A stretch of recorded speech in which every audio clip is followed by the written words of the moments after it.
Muli, isang mapagpalang umaga mga kagot. Dito na naman tayo sa ating morning prayer.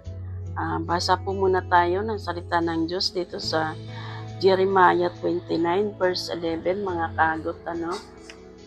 Sabi niya rito, ako lamang ang nakakaalam ng mga panukalang inahanda ko para sa ikabubuti ninyo at para dulutan kayo ng pag-asa sa hinaharap. Kung maganap na ito, kayo'y tatawag, lalapit at dadalangin sa akin. At diringgin ko naman kayo, ako'y hahanapin ninyo, masusumpungan, kung buong puso ninyo akong hahanapin. Sabi niya rito, napakabuti ng Diyos sa mga kaagot, lalo na ngayon sa panahon ng kalamidad, 3 araw na panay ang ulan. Marami ng lugar na binaha at nagkaroon pa ng mga pagbuho na lupa at mayroong mga buhay na nawala dahil sa ganitong sitwasyon at panahon natin. Kaya sabi niya rito, mga kagot, siya lamang ang nakakaalam ng mga panukala na ihinahanda niya para sa atin. Kung tayo'y taus-pusong lumapit sa Kanya at dadalangin, diringgin ko naman kayo, sabi niya, kaya mga kagot, sa ganitong panahon, wag nating kaligtaan na lumapit at tumawag sa Panginoon, humingi ng Kanyang tulong, gabay at patnubay niya na dulutan niya tayo ng Kanyang pagmamahal sa mga oras na ito na kung kailan kailangan natin siya, mga kagot. Kaya ating ipag-pray mga kagot, yung mga lugar na nagkaroon na ng state of calamity, mga kaagot. Tayo na magsimula, mga kaagot. Banal at dakilang Diyos, amang makapangyarihan sa lahat. Sa oras na ito, Panginoon, ay lubos kaming lumalapit na nanalig na ng palataya, Panginoon. Na Ikaw ang Diyos na buhay sa aming mga buhay, Panginoon. Sa ganitong sitwasyon, Panginoon, kami tumatawag sa iyo, Panginoon. Dahil ang sabi mo, Panginoon, taos-puso ka naming hahanapin at didiringgin mo kami, Panginoon, Lord Jesus. Kaya, Lord God, sa mga oras na ito, Panginoon, dinadalangin ko sa iyo, Ama, na patuloy kang kumilos at tumalaw sa buhay ng mga taong nasalanta ng baha at sa bagyong ito, Panginoon, Lord God. Kahabagan niyo sila, Panginoon. Tulungan niyo sila, Panginoon, sa mga oras na ito, Lord God. Sa mga lugar, Panginoon, na nag-declare na ng state of calamity, Lord Jesus. Dito sa lugar ng Rizal, Panginoon, Lord Jesus. Maraming lugar, Panginoon, ang binaha. Maraming lupa na gumuho, Panginoon. May mga pamilya, Lord God, na natabunan na, Panginoon, Lord Jesus, sa mga gumuhong lupa, Panginoon. Kahabagan niyo, Panginoon, ang kanilang mga pamilyang naiiwan, Lord God. Bigyan niyo sila, Panginoon, ng lakas, Panginoon, upang mapagtagumpayan nila, Panginoon, ang anumang mga pagsubok na kanilang kinakaharap sa mga oras na ito, Lord God. May mga bata, Lord God, na nagdamay na walang kamuwang sa mundong ito, Lord God. Lord, Ikaw ang manguna sa kanilang mga buhay, Panginoon. Pagkaluban niyo sila, Panginoon, ng puso, Lord God, na tumawag sa iyo, Panginoon, Lord God. Na lumapit sila, Panginoon, sa Lord Jesus. Dahil ang sabi mo, Panginoon, ang sino mang taos-pusong lumapit sa iyo ay diringgin mo ang kanilang mga dalangin o pagtawag sa iyo, Panginoon. Patuloy mo, Panginoon, iprovide ang lahat ng pangangailangan ng mga nasalanta ng baha, Lord God. Ang mga nasalanta ng bagyong ito, Lord, ang mga pamilya, Lord God, na naglikas, Panginoon, Lord Jesus, kung saan sila lumikas, Panginoon. Tulungan niyo sila, Lord God. Pagkaluban niyo, Panginoon, ang talino, ang mga namumuno, Panginoon, Lord Jesus, upang mabigyan sila, Panginoon, ng gabay, Panginoon, Lord, kung paano nila, Panginoon, mapagtagumpayan ang kinakaharap nilang mga pagsubok na ito sa kanilang buhay, Lord God. Lord, hallelujah, Lord Jesus, maging sa lugar ng Camarines Norte, Lord. Sa lugar ng Naga, Panginoon, Lord, nag-declare na, Panginoon, ng state of calamity, Panginoon, Lord Jesus.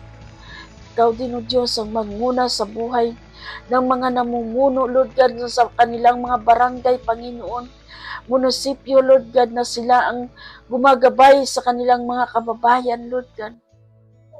Patuloy niyo sila, Lord God, bigyan ng lakas. Ang mga tumutulong, ang nagre-rescue sa mga pamilya, Lord God, na mailikas sa mga lugar na ligtas, Panginoon. Patuloy niyo sila bigyan ng kaalaman, Panginoon, upang magawa nila kung ano ang nararapat sa kanilang mga kabarangay, Panginoon, Lord Jesus. Ganon din, Lord God, sa mga lugar na iba pang nabahaan, Panginoon, Lord. Kahabagan niyo sila, Panginoon. Tulungan niyo sila, Panginoon, Lord God. Akapin mo sila, Panginoon, ng iyong pag-ibig upang maranasan nila, Panginoon, na hindi sila nag-iisa, Lord God. Bagkus nandyan ka, Lord God, sa kanilang buhay, na umaalalay at pinapadama mo ang tunay na pag-ibig mo sa kanilang buhay, lalo na, Lord God, sa mga pamilyang nawala ng mga kaanak, Panginoon. Mga namatayan, Lord God, na nabaon sa lupa ang kanilang mga anak, Lord God. Ang kanilang mga pamilya, Panginoon, na natabunan sa paglandslide ng lupa, Panginoon, Lord Jesus, sa lugar ng Rizal, Panginoon. Abutin niyo sila, Panginoon, na yung mapaghimalang kamay, na mapagtagumpayan nila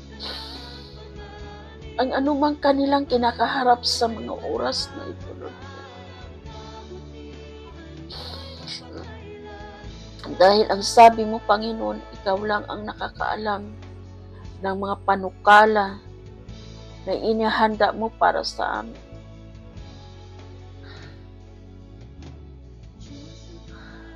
Kaya, Lord God, patuloy kong inilalapit sa iyo, patuloy kong pinapaubaya sa iyong mga kamay ang buhay ng mga kababayan namin dito sa Rizal, Lord God, na patuloy niyo sila bigyan ng lakas, Panginoon, upang mapagtagumpayan nila ang kanilang mga pagsubok sa kanilang buhay, Panginoon. Ang kanilang mga puso't isip, Panginoon, Lord God, na maging mapayapa at kalmado, Panginoon, Lord, sa kabila ng kanilang pinagdadaanan. Lord, patuloy ka, Panginoon, kumilos sa kanilang buhay. Maging din sa iba pang lugar, Lord God, sa Metro Manila, Panginoon, na marami ding lugar, Lord God, na pinaha, Panginoon, na kung saan ang sentro ng Baguio, Lord God, ay higit nyo silang iingatan, Panginoon, Lord God. Lalo na ang mga taong lubos na nagtitiwala sa iyo, Panginoon. Lubos na nanampalataya sa iyo, Panginoon, na sila lang ay kumakapit sa iyo, Panginoon, upang hindi mo sila pipitawan, Lord God. Tulungan mo sila, Panginoon. Maging ang mga kababayan pa namin, Lord God, na hindi rin lubos ugad nakakilala sa iyo, Panginoon. Patuloy niyo silang kahabagan, Panginoon. Ilayo niyo sila, Panginoon, sa anumang kapahamakan, Panginoon Jesus. Iligtas mo, Lord, ang lahat ng lugar dito sa Metro Manila na inabot ng bagyo at baha, Panginoon, Lord, maging ang Marikina River, Lord Jesus. Huwag mong hayaan, Panginoon, na ito'y tuluyan ng umapaw na naman ang ilog na ito, Panginoon. Marami na naman, Lord God, na mga bahay, buhay ang nakataya dito sa Marikina River, Panginoon. Lord, sa iyo kami, Panginoon, nagtitiwala na hindi mo kami iiwan, hindi mo kami pababayaan. Iligtas mo, Lord God, ang lahat ng taong nangangailangan ng iyong banal na Espiritu Santo, Panginoon. Habain mo, O Diyos, ang iyong mga kamay upang abutin sila, Panginoon, Lord God. Maraming salamat, Panginoon, sa mga biyaya mo.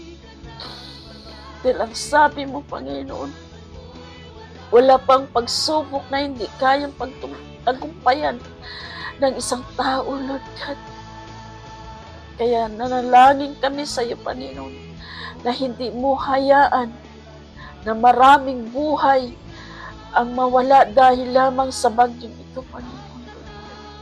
Alam namin, Panginoon, na ito'y pagsubok lamang sa buhay ng mga taong nasalanta ng bagyo, Lord God, upang magising sila, Panginoon, at tumawag kumilala sa iyo, Panginoon, Lord God.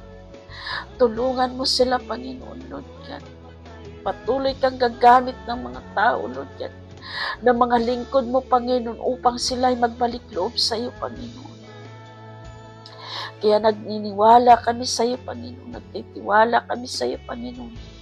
Sa oras na ito, Lord, ay hindi mo kami pababayaan. At ang lahat ng mga biyaya mo ipatuloy naming mararanasan sa kabila ng masamang panahon, Panginoon, Lord Jesus. Nagagamit ka ng mga instrumento mo, Lord God, upang malamnan ang masigmura ng mga taong wala nang makain dahil sa kadahilanan sa mga kalamidad na kanilang mga hanap buhay ay nawala dahil sa bagyo, Panginoon.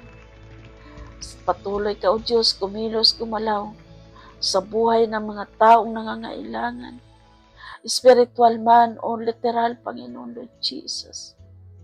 Kaya, Lord God, maraming salamat sa umagang ito. Maging sa buhay ko, Panginoon, na patuloy mo binibigyan ng revelation, na patuloy kong magawa at mailapit sa iyo, Panginoon, ang mga nangyayari sa lugar na ito, Panginoon, maging sa ibang lugar, Lord God, na puno na, Panginoon, ng tubig, baha, Panginoon, ang kanilang mga sambahayan, Panginoon. Patuloy mong palakasin ang kanilang kalooban. Ano man ang kanilang mga kinakaharap, ay patuloy silang humarap na may kapayapaan at may ngiti sa kanilang mga labi, Panginoon, Lord. Salamat, Ama, sa lahat ng mga biyaya mo sa umagang ito maging sa buhay. Sa iyong mga patuloy na pagbibigay ng revelation, Lord.